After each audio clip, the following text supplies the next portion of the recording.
মুখে ভাত নিয়ে দুগালে ভর্তি করে, মুখটা দেখি, এই যে ভর্তি করে বসে আছেন। তাড়াতাড়ি খা, তাড়াতাড়ি খা, সবার খাওয়া হয়ে গেছে, সবার খাওয়া হয়ে গেছে, ওর এখনো হয়নি। ওর 2 ঘন্টা লাগে খেতে।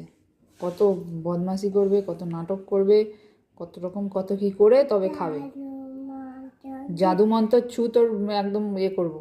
তাড়াতাড়ি খা, মুখে নিয়ে বসেই আছে।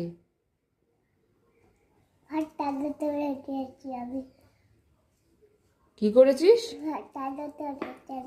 ভাতটাকে জাদু করে উঠিয়ে দিচ্ছিস? ঠিক আছে, আমিও জাদু করে ভাতটাকে নিয়ে আসবো, দিয়ে খাওয়াবো। ভাত খাওয়ার বেলায় তোমার বিরক্ত এসে যায়। ম্যাগি এখন হবে না, ভাতটাকে জাদু করে ম্যাগি করবে। হুম।